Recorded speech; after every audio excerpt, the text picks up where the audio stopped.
Shame is a prison, it's cruel as the grave. Shame is a robber, and he's come to take my name. Oh, love is my redeemer, lifted me up from the ground. Love is the power where my freedom song is found. There ain't no grave.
verse 1, I beseech you, therefore, brethren, by the mercies of God, that you present your bodies a living sacrifice, holy, acceptable to God, which is your reasonable service.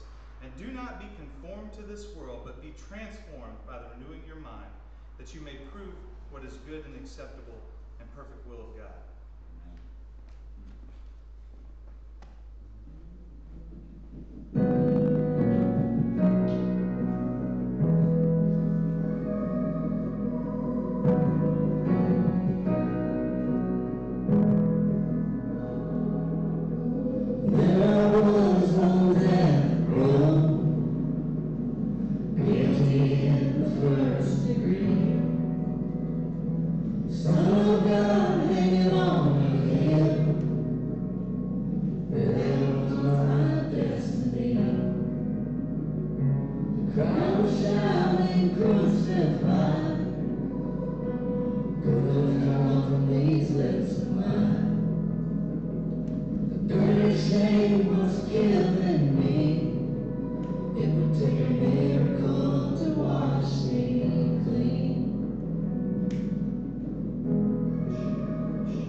So this isn't right, but that's probably my fault.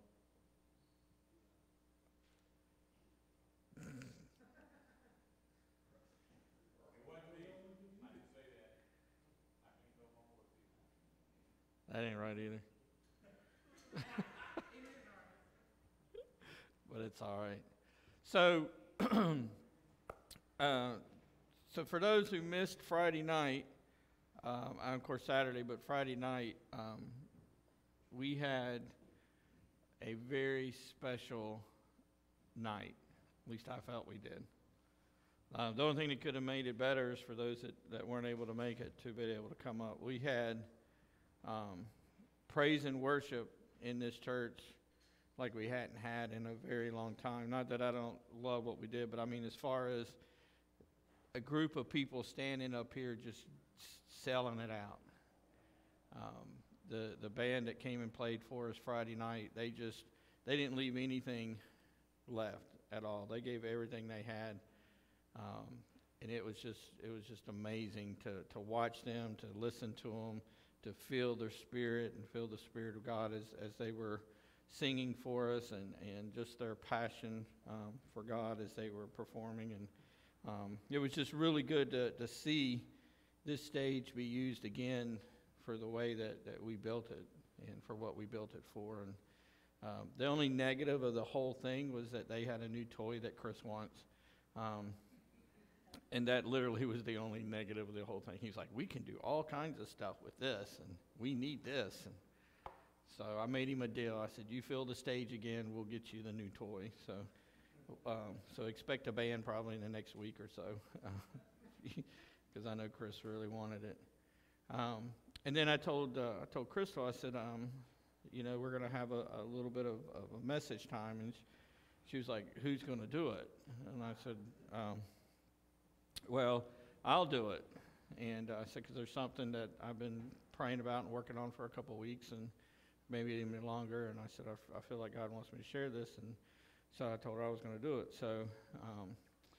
So we get here on Friday night, and as most of you probably know by now, I had a procedure on Tuesday done, and with some meds and stuff, so I haven't been feeling very good. And so we get here, and she says, I really don't think you should do it.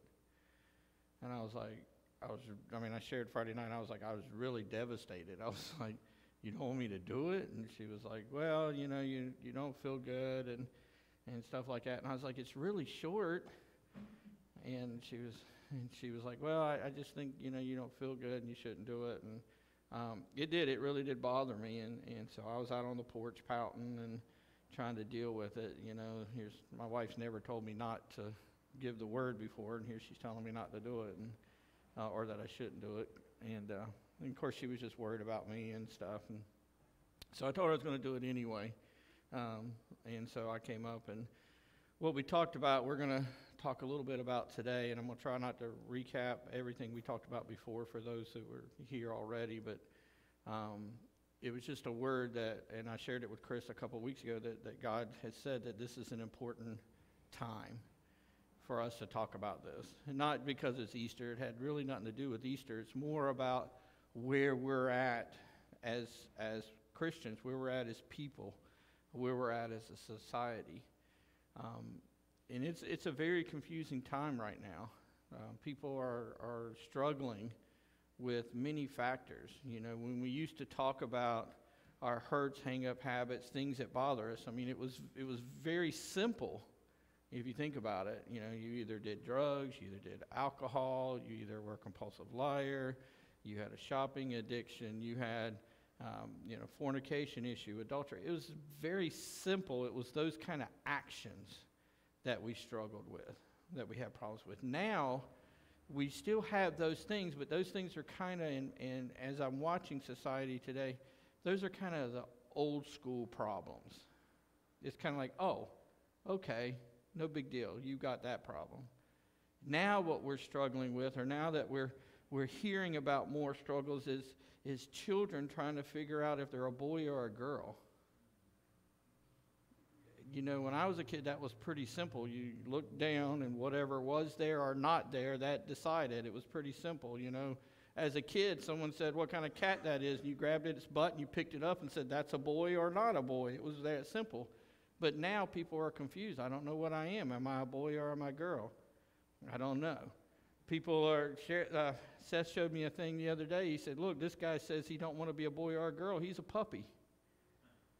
And he's made himself a whole outfit, and he's identifying as a puppy. And I said jokingly to Seth, I said, well, I'm identifying as a 6'8" wide receiver for the Packers, and they better start sending me some money. But it's that struggle, and these people are truly struggling with these problems of figuring out who am I. But that was an old thing. Now they're trying to figure out what am I. And I'm like, that's hard. And society hasn't said, look, let's help you. This is what you are. You were born. We looked at you when you were born. This is what you are. I took your DNA. This is what your blood shows. You are a boy. You are a girl. You are a whatever. we're now saying, well, that's okay. You can be whatever you want to be. You can identify as whatever you want to identify as. And see, that's hard enough. But now we've got people, we've got churches, we've got pastors saying, you can identify as a Christian, but you're really not one. Think about it. You can identify as a Christian if you want, but that doesn't make you a Christian. Just like, I'm sorry, I don't want to be politically correct or incorrect, but you can identify as a girl all you want, but if you got junk in your pants, you're a boy. It's that simple. You can identify to whatever you want to, but this is what you are or this is what you're not. And Christianity is the same way. We have a lot of people identifying as Christians, and they're struggling and they're having problems today because of it. Majority of Christians have their problems simply because they're identifying as Christians. They're not walking, talking, living, following Christ like Christians. And this isn't something that's new. It's just something that's been talked about so much. The problems have grown. So when we were talking about Friday night, I came across this verse, and it's not a new verse. It's probably something you guys have always heard of, but it's Matthew 27.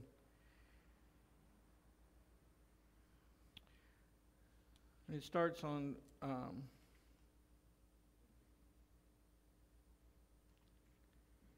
45.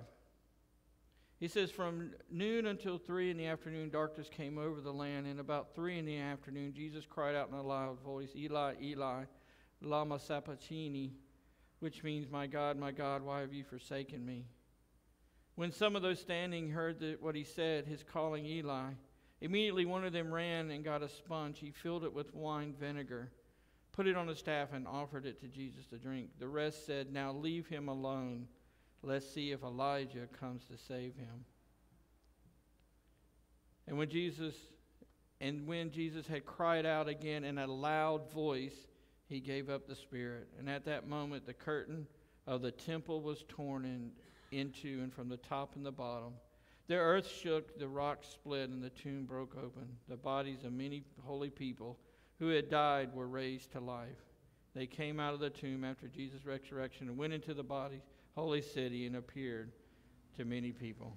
When the centurion and those who were around him in the garden, Jesus saw the earthquake and what had happened, they were terrified and exclaimed, surely he was the Son of God. Now I'm not going to go all into what we talked about, but I do want to kind of hit it real quick as I move into the next part of the phase. Is we talked about the price of the cross. We talked about the loneliness, the burdens that Jesus had here. It says that from around noon until the 3 in the afternoon, the darkness came over the land. I want you to understand that just like with us, when we had that eclipse a few years ago, it was something that is not the norm. You guys remember?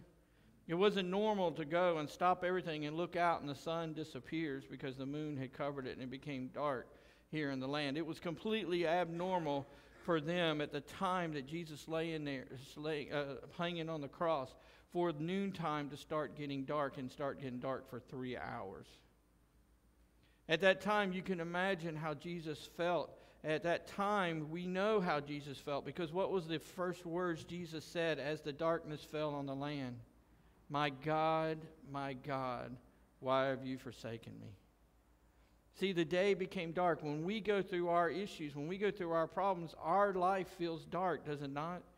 Does it feel like we're isolated? We're hanging somewhere on a cross all alone. We're in a place of darkness. When you ask people, what's going on? How do you feel right now? In their moment of depression, they always say the same thing. It feels dark, cold, and lonely. The first thing Jesus did when this happened, he says, my God, why have you forsaken me? He felt completely isolated and completely alone. And when we're going through our issues, when we're going through these problems, when these people that are struggling that we were talking about earlier of identifying, they're doing that because they feel completely alone. And Jesus felt that at that moment. And then he says in the Bible, he says he thirsted and he asked for something to drink. And what they gave him was vinegar. They didn't give him water. They gave him vinegar to drink. And I look at my life, and we talked about this Friday, and I look at other people who've talked to me, and you think about all the times you have thirsted for something in your life. You thirsted for love. You thirsted for peace. You thirsted for happiness. All of our addictions are based on a thirst that we had for something. And all those somethings that we've latched onto during that time of thirst, and when we look at it, it's all vinegar. It's not been good for us at all. And the lesson I got out of all of that was when Jesus thirsted, the world gave him vinegar. They didn't quench his thirst. When we thirst for things, what does the world give us? Vinegar. People that thirst for love and they run from relationship to relationship, what ends up happening? The same failed results one time after another. There is no difference. They gave him vinegar. And in Matthew and Mark, they record the same thing.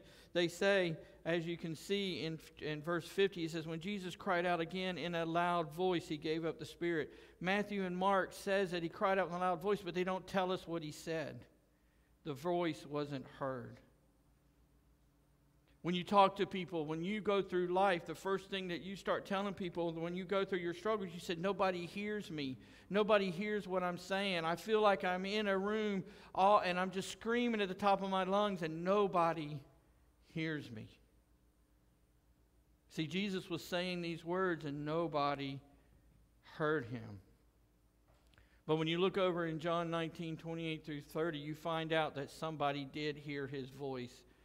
And we know from Matthew and Mark, he yelled out loud, but one person heard his voice. And John says there that Jesus said, and I'm not going to go there and read it because I want to get to the next part, but Jesus says, it is finished. Those were the words he said, it is finished. So in Friday night, we talked more about going further with that, about the healing, how it began, the results of the cross. But what I want to do today is spend a little bit more time on that word, it is finished. I want to spend a little bit more time of what exactly did Jesus finish? What did he finish? Before we get too far into that, I want you to understand something important for those especially that don't know the story, or those that are saying, oh, well, it's no big deal, they took his life. I want you to understand something, that this life that was given freely. It was not taken. You understand what I'm saying? It's important that you understand that it is finished means it was a project that was destined. It was a project that was planned. It was something that had began at the beginning of time. But it wasn't taken. Nobody took Jesus. If you look in John chapter 10, verse 17 and 18, he says, the reason my Father loves me is that I lay down my life only to take it up again. No one takes it from me, but I lay it down on my own accord. I have authority to lay it down and authority to take it up again. This command I received from my Father. So I want to ask you, and I need you to answer. I need you to, because I need to know that you hear me and that you understand that this time on the cross that we're getting ready to talk about, the resurrection that we're going to talk about in 2 Sundays from today, all came because God destined it and because Jesus fulfilled it. I want you to understand what this word just said. He says that I can lay down my life and I can take it up again. I can give my life for you, and I will resurrect myself in 3 days. He says that he has authority. You see that? He was given authority to lay down his life for you, and he was given authority to raise it back up again. Do you understand that? This is what changes Jesus from being a man to being the God, saying that I have the power to give it up, and I have the power to take it back again. I have that power. It was given to me. It's an authority from my Father. My Father commanded me that I must do this for you. That I must do this for you. So what was finished on the cross? Well, we know the first thing was the pain and the hurt was finished on the cross. Now, we can look at it in the simplicity of it, that obviously the pain and the suffering that Jesus was going through was finished on the cross. The beating that he took was finished at the cross. We've always talked about, we've always heard that Jesus had how many slashes on his back? 39. Because 40. So where do we get that from? Anybody know? Anybody? You all knew the answer. Where'd you get it from? Matthew? Matthew said he had 39 lashes? Mark? Luke? John? Who said he had 39 lashes?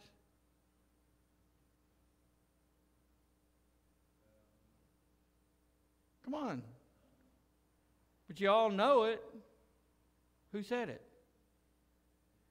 See, back in the Jewish time, back in Deuteronomy, and I don't remember what verse off the top of my head right now. I think it's 28 verse something, chapter 28 something. I have to look it up again. I don't remember. They explained that if you gave 40 lashes was considered lethal. So we know that Jesus was beaten almost to death, right? So 40 would have been lethal based on what they said in Deuteronomy. So we came up with what? 39.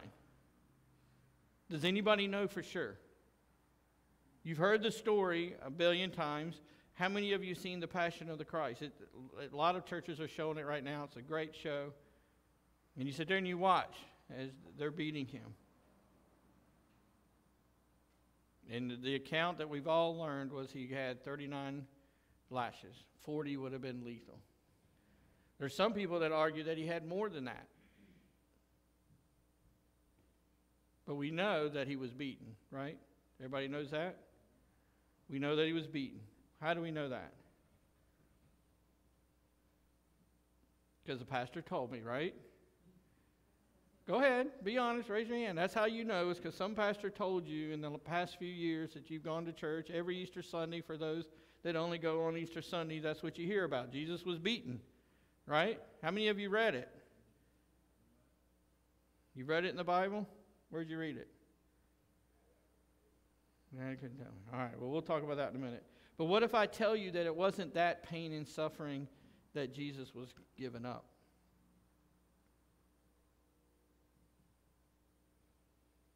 What if I told you that the cross, what it really finished was the pain and the hurt that you go through every day? It's the pain and the hurt that you suffer through every day. That's what the cross was about. That's what the pain and suffering that he went through.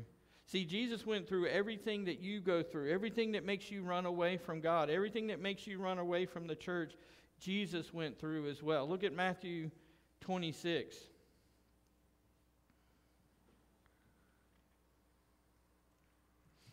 Verse 65 and 67. It says, "And then the high priest tore his clothes and said, 'You have spoken blasphemy. Why do you need any more witnesses? Look, now you have heard the blasphemy. What do you think?' 'He is worthy of death,' they answered. And they spit in his face and struck him with their fists. Others slapped him and said, 'Prophesy to us, Messiah, who hit you?'" See, all of this was taken apart in the middle of the square. Everybody was watching this. He was embarrassed in front of his own people. They spit in his face. They beat him. See, the beating didn't just happen when we watch it on the TVs or we watch the show and we see the whips coming out. The beating didn't start then. The beating started a lot sooner. It started by his own people, by the people that he was there to save. God's chosen people are the ones that beat him. See, the embarrassment and the pain and the hurt that we go through sometimes is embarrassment from the people that we own love that turn their backs on us and do things to us right in front of our friends, right in front of our families, right in front of the places. They call us out. See, some of the pain and hurt that Jesus was going through was he was disowned by those who loved him. You guys go through that?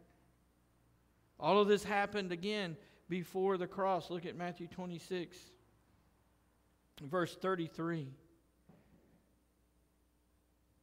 Before I do, I want to remind you that this gentleman that we're about to read about told Jesus just how much he loved him. 3 times, actually. Told him 3 times. Jesus asked him, "Do you love me?" In 33, he says, Peter replied, "Even if all fall away on account of you, I never will." "Truly I tell you," Jesus answered, "this very night before the rooster crows, you will disown me 3 times. But Peter declared, "Even if I have to die with you, I will never disown you." And all the other disciples said the same. See, he was embarrassed by the people that he came to save. He was disowned by those that loved him, his friends, the ones that he called brothers, the people that walked with him and talked with him, disowned him. "I will never leave you," Peter said. "I will never deny you," Peter said. But then just a few verses down on 69, he says, "Now Peter was sitting in the courtyard, and a servant girl came to him and said, 'You were with Jesus of Galilee,' she said. But he denied it before them all. 'I don't know what you're talking about,' he said." Number 1. Then he went out of the gateway to the gateway, and the servant girl saw him and said to the people there, "This fellow was with Jesus of Nazareth." He denied it again with an oath, "I don't know the man." Number 2.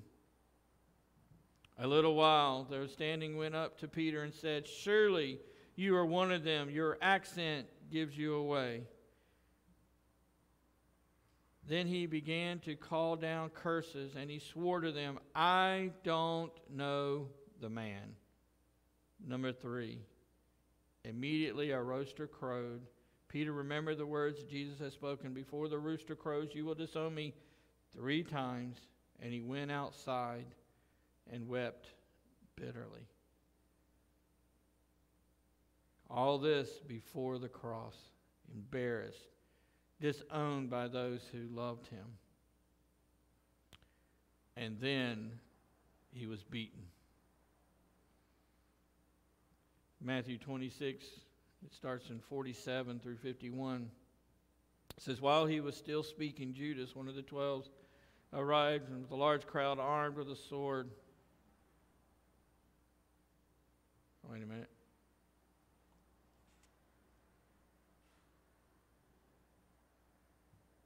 That's the wrong one. I did this yesterday too. It's 27. Sorry. Verse 27 says, "And the governor's soldiers took Jesus into the praetorium and gathered the whole company of soldiers around him." Now, how many, we talked to this before, guess them out, how many people are in a company? 100. At least 100 in a company. So there's 100 men, 100 soldiers gathered around him. Now, remember, we just talked about earlier how when Jesus was with the Jews, what did they do? Hit him with his fist. They punched him. They slapped him. They spit on him. So he just went through that beating before he even gets moved to this part. And it says, the governor's soldiers took Jesus, and they gathered a company of soldiers, 100 men. They stripped him and put a scarlet robe on him. Then they twisted together as a crown of thorns, and they set it on his head. They put a staff in his right hand.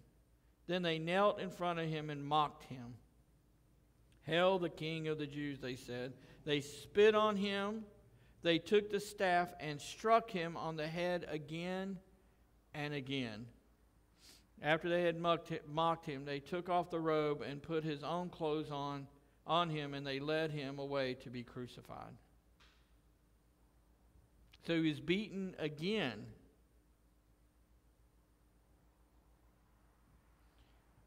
Then we look over in John chapter 19.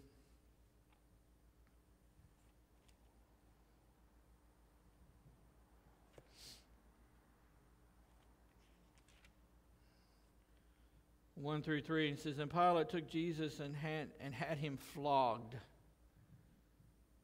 The soldiers twisted together a crown of thorns and put it on his head. They clothed him in a purple robe and went up to him again and again, saying, "Hail the King of the Jews!" And they slapped him in the face. So the flogging is what we're talking about. The flogging is where everyone's saying that means that he was whipped.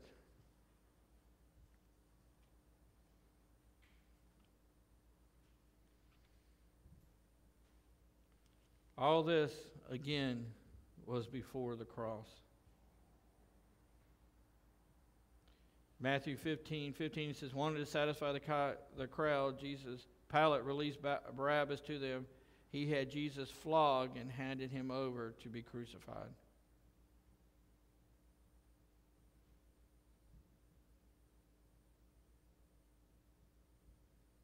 Again, all of this was before the cross. Beaten by the Jews, disowned by his followers, and then beaten by the Romans again. See, the pain and suffering, the hurt, both physically, emotionally, and of course spiritually, all happened on the cross. All the things that you and I went through was finished. All the things that we go through is finished on the cross. And Jesus went through every bit of it so he could say to you, I understand. I understand what it means to be embarrassed by the people you're trying to help. You're trying to give them a better life. You're trying to do things and they turn on you. They spit in your face. I understand that. I understand when the people you love get in a tight situation and the first thing they do is they say, I don't know him. Most of us have been in that situation before. Most of us have had friends, have had brothers, whether in Christ or in the motorcycle world, turn their back on you and say, yeah, I don't know that guy. We've had friends that we've grown up with that looked at them and said, yeah, I don't know him. I don't want to be associated with the risk that comes with knowing him. There's times that I know that there's Christians that when they're put in a situation, they say, aren't you one of them Christian guys? No, I'm not. I'm not. See, all of that was at the cross. The beating that he took, the physical beating that he took. He had taken a beating beyond what norm was prior to even getting to the cross. See, the thing I love about it, and I'll try not to get too far ahead, but the one thing I love about it is when Jesus said, it is finished, he was talking not to the soldiers. He was talking to you. He was talking to me. I think he was talking to the devil too. I think he was telling him, you know what, all of this that I've allowed you to do is over. You're done. You're done. It ain't happening no more. It's finished. All this power you thought you had over my people, it's done. It's over. It's finished. All this pain and suffering you've been putting them through without having me to comfort them, without having me to hold them, without having me to walk them through it, that is finished. It will be no more after today. I've taken this because I love them, but I'm about to give it back to you. I talked about this Friday, and I truly believe that we look, we preach, we talk, we educate, we train people to believe that the cross is our way not to go to hell. And I'm going to tell you right now, I believe that that's true, but I believe the part that's missing about all that is that cross is our way of not having to live in hell here on earth. See, we don't talk about that. We don't preach that. We want to teach people that, hey, you don't have to go to hell if you look at the cross. I want to tell you don't have to live in hell if you look at the cross. Did you hear me? I'm not sure people hear me. I'm not sure that people pay attention and listen to me because there's people that I know this. I know that there's people that we have prayed for. There's people I have sat on these chairs beside and I have talked to, prayed for, cried over, and they are not here. Why? Because they're going through a hard time. They're going through a struggle. And instead of looking at the cross and realizing I don't have to go through this hell, they are focusing on hell right now. They're walking that path. And when you go up to them and you say, brother, I love you. I want you not to have to go there. They look at you and they spit in your face. They deny the walk that they're supposed to be walking. They're not alone. There ain't nobody sitting here that probably ain't done it. I've done it. I've looked at people that love me and say, brother, you're not walking down the road that God gave for you. And I'm like, get away from me. I want to walk this road. But I've been here. I'm like, I don't care. I'm not you. Any of you say that before? Come on. I don't care. I'm not you. The Bible's filled of me's. All the bad people in the Bible are me. But it's the same grace, the same love, the same God that died on that cross for me, died for them too, so that I could learn to walk down the right path.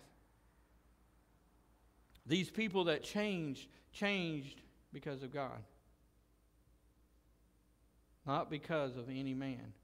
But God sends a man, sends a woman to walk beside you and say, look, I'm trying to get your attention. We talked about that last Sunday or a couple of Sundays ago, that when you can't hear God, and we read about Matthew and Mark, they couldn't hear God, but John heard what Jesus said, and John shared that with us. Sometimes you can't hear what God says, but your brother can. And he comes to you and says, look, you're going the wrong way. Well, God ain't told me that yet. That's because you're not listening. It's scriptural. It ain't my opinion. It's scriptural. You're not doing what God told you to do. You're not where God told you to be. And you know that. See, Jesus had a painful time. They marched him publicly carrying that cross. Guys, I tell you right now, there's days, and you know that you feel the same as me, that I feel like I'm publicly walking down the street carrying my cross and people are looking at me. Why do you think we hide in our houses? Why do you think we don't want to have anything to do with people during this time? Because we know they're going to see us carry our cross. They're going to see us carry our cross. Jesus didn't say, hey, can you do this at night where nobody can see me? Because, you know, I don't want this to be a big deal. He said, I'll carry my cross in public. They beat him so bad, so many times, and he still grabbed that cross and he carried it. And then he looks at us and he says, look, if you want to be my followers, you take up your cross and follow me. I am beyond frustrated with how Christians have turned out. I'm beyond frustrated of how churches have turned out these days, that people are so busy following a man that they forgot to follow God. That if you're popular, if people like you, if the right people show up at that church, if it's something that I can brag about, I'm going to go there. Don't matter if God's there or not, I'm going. I'm not dogging big churches. I'm not dogging pastors that know how to speak the word. What I'm talking about is that's not what's important to us anymore, is it? You ask people who go to the church, you can see from their facial expressions how proud they are that they're under so-and-so. Yeah, I'm part of XYZ church. I talked to some guys the other day, and I said, we've been struggling. I said, our worship leader left a while ago, and I don't even know how long ago it was now because it's something I don't like to think about. And I said, when he left, things as far as our worship team the drummer moved away, and the bass player went with him, and this happened, and now we got nobody. He goes, oh, we got all kinds of people at our church. I'm like, well, would you like to send them over here? Why do they have all kinds of people at their church?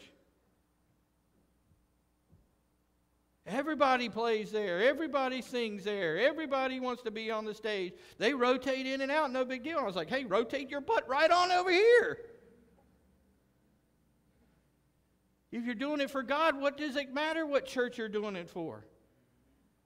If your God called you to do it, what matter what stage you're standing on?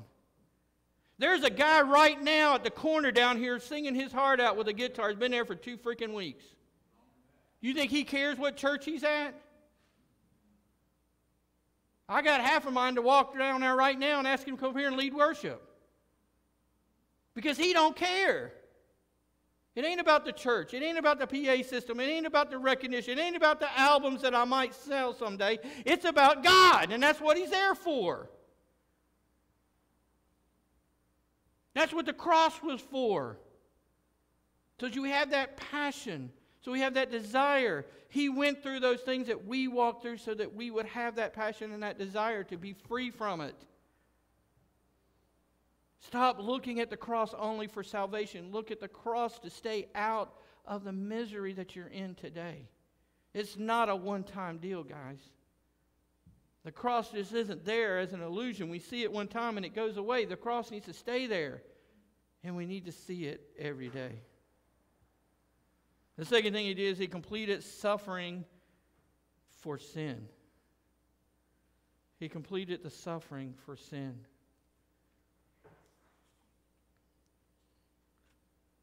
Look with me at Acts chapter 2.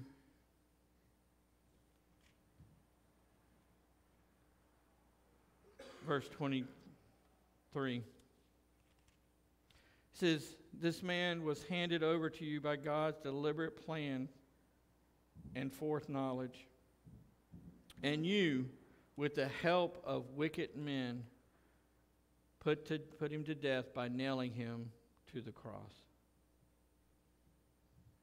See, this was Acts. They're talking about the church. He wasn't talking to a person. He was talking to you. He was talking to me. You see that, what he says. Who put him on the cross? You. You see that? Is it on there? Right here. Who is that? Who? Each one of us sitting here. And you, with the help of wicked men, put him to death by nailing him to the cross. We did that.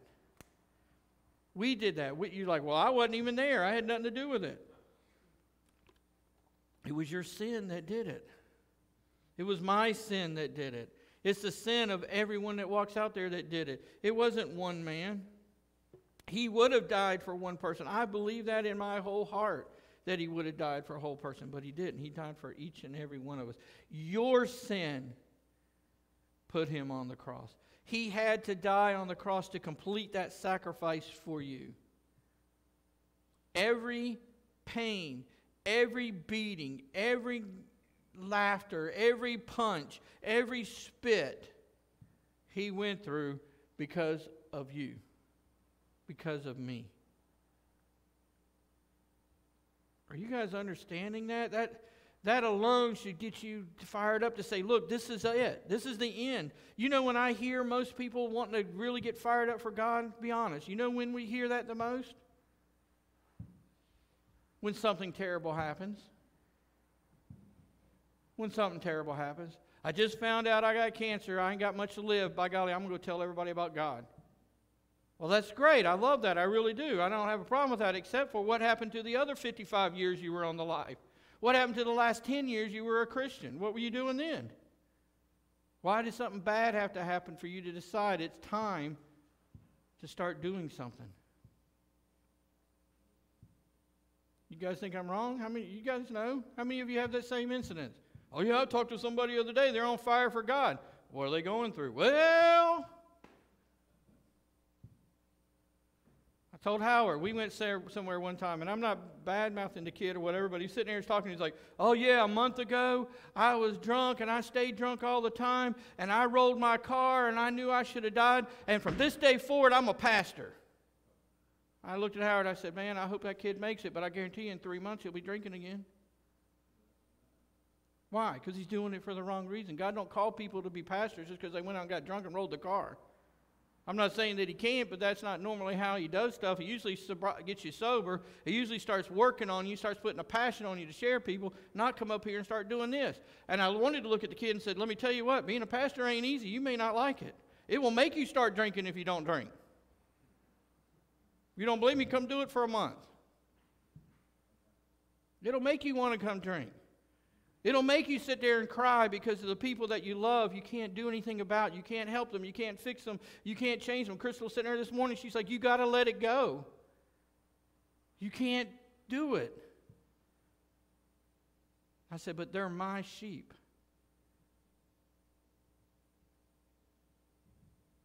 Carry that burden. Jesus did. Carry that burden. It's my sheep. He asked me to watch them for him. And I watched them walk out. I watched them make choices that goes against what God says in the Bible. And I have a choice. I can either stand firm on the Bible or I can change so they'll stay. I told one of them one time, don't make me choose between our friendship and God. I love you, but you will not win.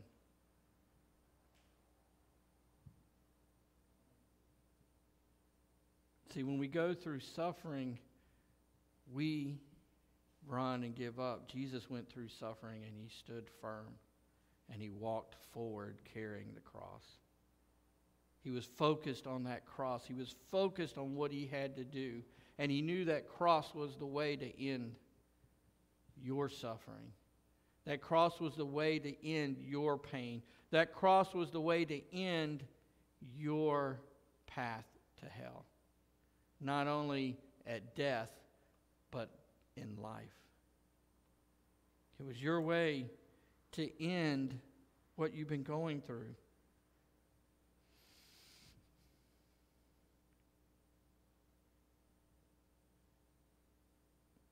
See, Jesus didn't want the suffering either, but he knew the importance of it. If you look at Matthew 26:39, he says, going a little further, he fell with his face on the ground and prayed, my Father, if it is possible, may this cup be taken from me, yet not as I will, but as you will.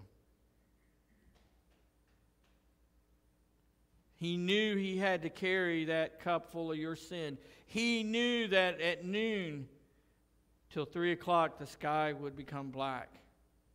He knew that he would feel isolated and left alone, but he still chose to walk that path for you.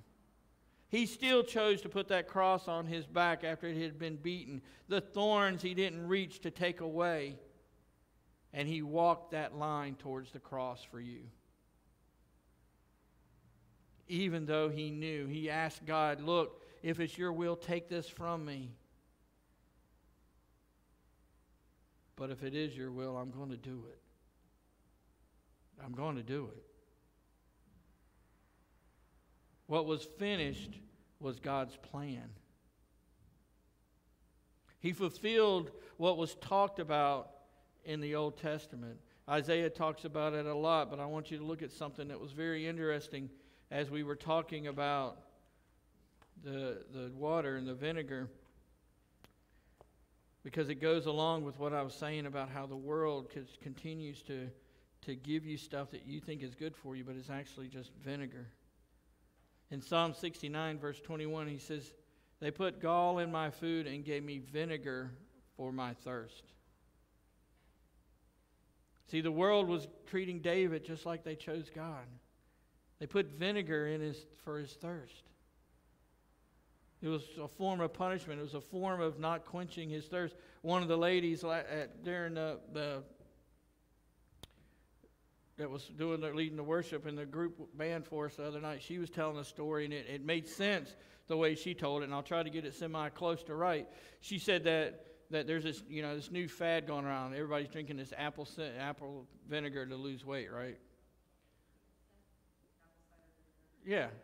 She's like, it's a great thing. She said, my husband did it, and he lost weight and everything. And she said, but the look on his face every time he drank it made me know that this was not something that he enjoyed. And she said, I tried it one time. She said, I put everything I could into that to make it taste better, and it never tasted better. She said, a gallon of water with 1 drop of vinegar, and I could still taste the vinegar. It was still there. It was still present. That's how bitter it was. This doesn't say it was diluted. He said they put vinegar for him to drink. For those that have I grew up in a time when we used to have, I don't know what it's called, it was just good. And it was vinegar with cucumbers, tomatoes, and onions in it. That's some good stuff right there. And I love it. But you ever try to drink the vinegar without that stuff in it? It ain't very good. And it definitely doesn't quench my thirst. It's like eating ice cream. Every time I eat ice cream, I got to have a drink. Water, something, because it doesn't quench my thirst. And vinegar does the same thing. It makes me more thirsty. And what do you do when you get more thirsty? You want something else. You want some more of something else. Like I said, not to beat this dead horse, but you think about it with addiction, what happens? You have a thirst for something. You get something. After that doesn't quench your thirst, what do? You go to the next drug. And when that drug doesn't quench your thirst, what do? You go to the next drug. And you just keep hopping one after the other trying to get something to quench your thirst. Whether it's a relationship. Oh, I dated this girl. Didn't quench my thirst. She didn't satisfy me. So I went to this girl. Oh, that didn't work either. So I tried these 2 girls. And that still didn't work. We just keep going and going and going. Why? Because the thirst that we have isn't quenched with anything in this world.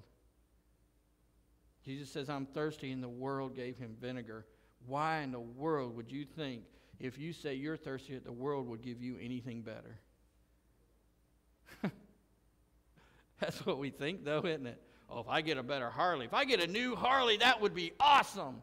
I will not want another bike again. 2 years later, where are you at? Standing in front of the Harley shop because they got a new bike with a new this and a new that. It never gets quenched. Just continuously wanting more, wanting something else. I'm thirsty, but you gave me vinegar to drink. Look over with me in John 19. Again, verse 28.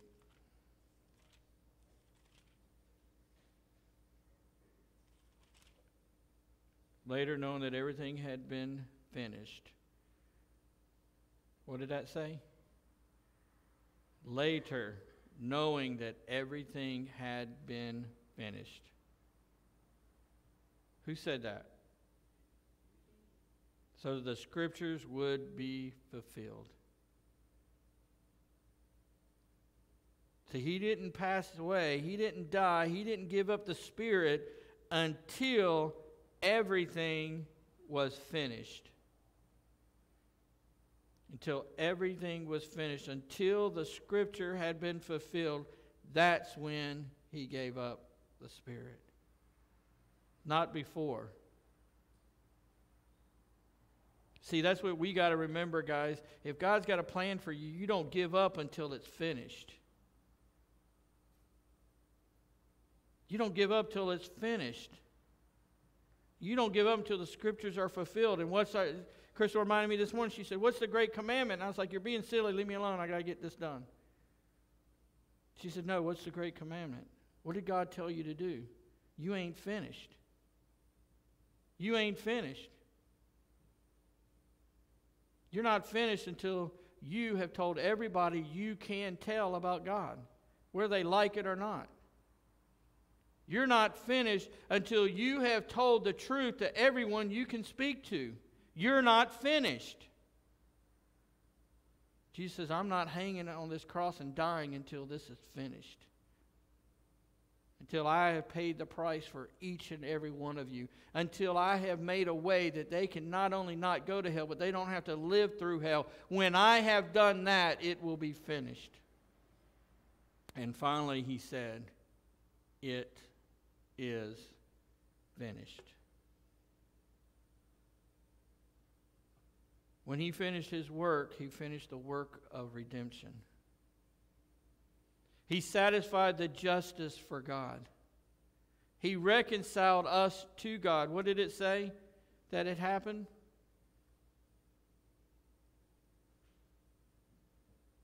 The earth shook, the rocks split, and the tombs broke open. The curtain of the temple was torn. I know I'm going backwards, but the temple was torn in two from top to bottom. Those that have been doing Revelation with us, what is he talking about? Remember we talked about the curtain, the barrier? It was torn. It was torn. I thought about this for a little bit. I thought about, think about it. There was that barrier between us and God. Until Jesus came. Until that cross, that barrier stayed there. I have a son. I have an only son. Sean has an only son. And I thought about not only my son going through those things, but my son going through those things because people that are going to deny me, that are going to choose to hate me, that are going to mock me, I'm going to put all that on my son anyway. I'm going to put that on my son. And then I'm going to have to look away from him. The Bible doesn't say God looked away, but we know it got dark. We know things happened, and we know Jesus said, God, my God, why have you forsaken me? I would assume that that means he felt that God had left him. He wasn't on him, wasn't looking at him anymore. Can you imagine what God was feeling right there, knowing that this was his son that did no wrong? It did not deserve to be there. That was going through not just the pain of the physical stuff, and I think the physical stuff Jesus handled and could have handled. I think it was the spiritual stuff that caused him the most pain. I think it's the flashes that he had that went through his mind, went through his spirit, went through his soul. I'm not going to say this is in here. I'm telling you my opinion is that those are the things that really hurt him. When he saw the time that you stole something, the time when you lied to somebody. He saw the time when you hit somebody that you shouldn't have, when you hit a car and ran away and didn't try to fix it, when you stabbed somebody, when you did this. He saw each and every one of those things. And you weren't even born yet. When someone asks you, aren't you one of those Christians? And you said no. Or when it was to your advantage, you said yes, knowing you weren't. I think that was the pain that Jesus really felt during all times. I don't think it was the lashes that he felt that hurt him as much as he felt the cuts deep in his heart for you and for me. I think that's where the pain came from. And the only thing he had to turn to for reassurance was God. And at this time, he felt like God wasn't with him. Can you imagine your son? Can you imagine how your son would feel if that happened? I've shared this story before, and I'm going to share it a little bit. I've shared it in Celebrate Recovery. I'm going to share it a little bit about how I think it might have felt. See, I was adopted at age 12, but I knew my biological father and still do. My biological father came to my 50th birthday. Matter of fact, my adopted father, the man I carried the name from, has nothing to do with me. I don't even know if he's alive or dead anymore. My father, as a young boy, him and my mom went through the divorce. I can remember in my grandmother's house going up to the room. I can tell you exactly what the room looked like, where it was, and there was a little bathroom there. And my dad would go in there and he would show me how to shave, and I'd watch him shave. And I can remember not too long ago I was talking to Seth about it, and he was like, "What do you do with the hair in the sink?" And I said, "Oh, let me show you what my dad taught me." And I taught my son how to deal with the hair in the sink after you shave. Now there was only 5 or 6 pieces in there, but it's still. It was important to him to get those 5 or 6 pieces down the drain. But I said, let me show you this trick my dad showed me. I remembered those things. My dad had a picture of him in the Navy at my grandmother's house, and I'd always talk about that. My dad would tell me stories about how my uncle had all these boats, and I could ride on those boats someday when I get old enough. My uncle's name just happened to be Sam. My dad was in the Navy, Uncle Sam. Okay. All right, making sure. So later on in life, guess what I did? I joined the Navy like the rest of my family.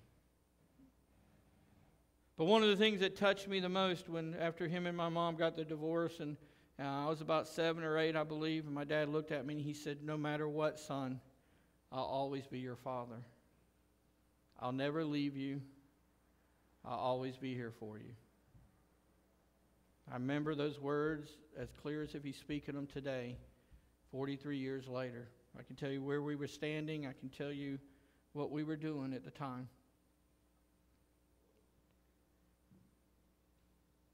Years later, in heated battles and stuff, and different things I won't go into, my dad disappears.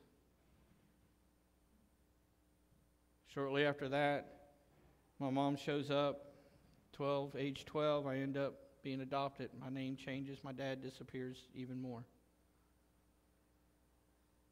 I can remember crying at night, "Dad, why are you not here? Why won't you answer my calls? Why won't you return my calls?" My dad had forsaken me. I know what it feels like. As I got older, I found out the truth. I found out what really happened. I found out why my dad forsaken me, and that's why my dad and I have a relationship today. But I knew what it felt like to have a man that says, "I'll never leave you," walk away from a boy. To have a name. I had the same name as my dad, and now I do not. I don't carry my dad's name anymore. My son doesn't carry the name of his blood.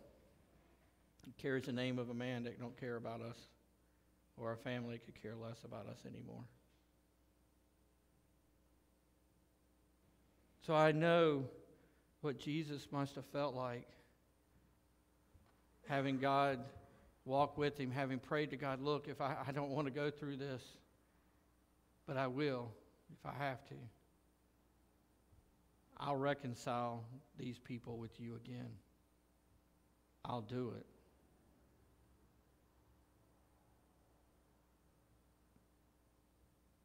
You know, with Jesus dying on the cross, he justified the death. When Seth was born, I felt that my past had been justified because I was never going to do that to my son. I could justify, I could fix what happened by not doing it to my son. And as much as Seth hates it, he'll tell you, "I've never missed a football game. I show up at practice sometimes to see how he's doing. I go to my daughter's softball games. We travel wherever. No matter what you've gone through, Jesus hasn't missed any of your games either. He hasn't missed any of your activities. He hasn't missed anything that you've been part of." He reconnected us to God. We were justified to God. We were made new with God just by Jesus' death.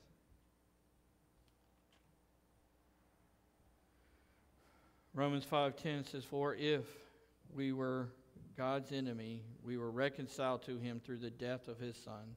How much more, having been reconciled, shall we be saved through his life?" How much more will be reconciled through his life?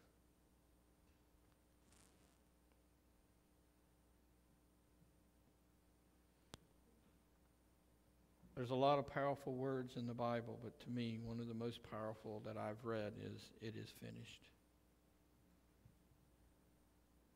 My question to you, are you holding on to that?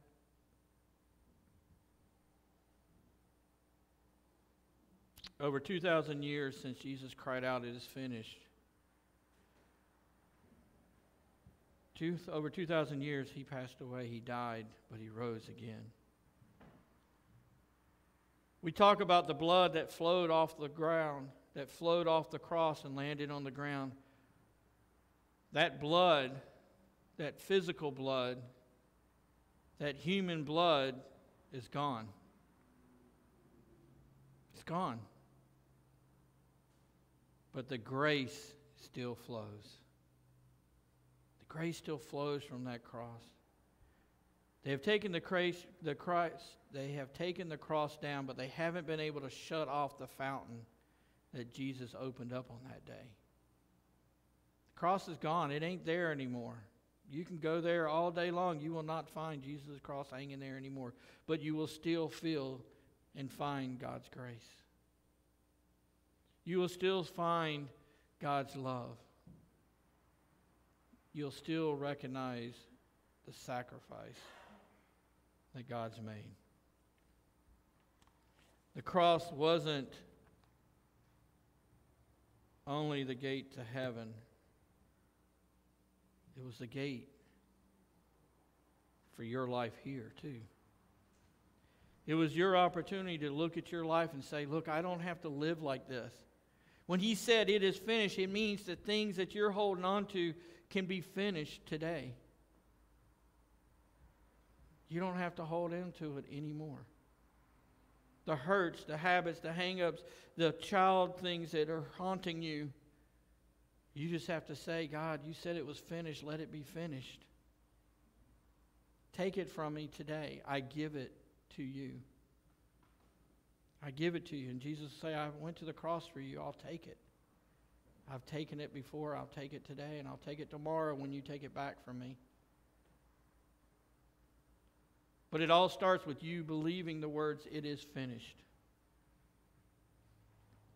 See, to me, my belief is the reason why us as Christians suffer so much with things is not because God's not willing. I believe it's because we don't believe the words, it is finished. I believe it's because we don't believe the words, it is finished, means I don't have to deal with this on my life anymore. That the power that God has, that devil has on me, is power I've given him. He doesn't own it. That the pain that I suffered as a child, it's finished, it's over, it's done. I don't have to relive it every day. I don't have to say, this is why I turned out this way. I can say, God did this so I could do this. God did this so I can understand. Those that have been adopted, you know what I'm talking about. You know how it feels, of the feeling of abandonment, the feeling of question. Why was I not loved enough? What did I ever do? And I tell people all the time, those that didn't know your biological family, you were blessed. You were, because it's a lot harder when you know your dad is just over there and you can't get to him. And then the guilt you feel, was it my fault?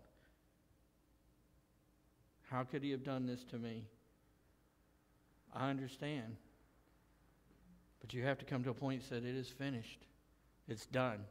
I'm not carrying it anymore. God said it was finished. Jesus said it was finished on the cross. All your pain and suffering was taken care of right there. The cross is not just your gate out of hell. You got to look at the cross to get out of hell here on earth. Don't live in hell. No Christian should live in hell here on earth. None. You're not going to have a perfect life. You're not going to have perfect days. You're going to go through struggles. You're going to go through trials. You're going to go through tribulations. But if you're focused on that cross, he's going to get you through it. He's going to walk you through it so you don't have to live in hell. There's a country song that I like. It says, when you find yourself in hell, when you get to hell, just walk right through it. Don't stop. Don't stop. Why in the world Christians want to stop and set up tent and do a vacation in hell is beyond me, but that's what we do. Something bad happens, we find ourselves in a bad spot in hell. The first thing we do is we run away from God, we run away from the church, and we plant a tent right smack in the middle of hell. We spread a buffet table because we know the devil's coming and we want to entertain him. Instead of saying, I ain't staying here. I may have to walk through this, but that's what I'm doing. I'm walking through it. And when I get through it, God's going to have the glory because of what he did while I was there. Devil, I ain't got time to stop and talk to you. I ain't got time to entertain your stupid thoughts. I ain't got time to entertain these stupid words. I don't have time to entertain you. I got a mission, I got a goal, and I got to get through here so I can get there. So Jesus didn't stop and entertain the Jewish leaders when they were questioning him. He didn't stop and entertain the Romans when they were doing the things they were doing to him. He says, I got a mission. I got to get through this. And when he got through it, when the job was done, he said, it is finished. So this is your time. This is your altar. You can take whatever with you when you walk out of here and say, well, yeah, that was a good message, Pastor. I never thought about that, and walk out that door and never think about it again. You have that right. But you also have the right to say, God, I hear you. I hear you. I understand what that was all about now, and I understand what those words meant. And you made that choice for me, and I'm making a choice for you. I accept that my hurts are finished. I accept that you're going to walk me through the hell that I'm going through right now. I understand that I need to pack my tent up right now and to tell the devil, entertainment's over. I'm out of here. I got to go. This is your choice, and it's your time. Howard's going to dim the lights. Sheila's going to lead us in a time of worship or a time of altar call. Again, this is yours. It's up to you. Is it finished?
so much that you've given us the truth that's in your word.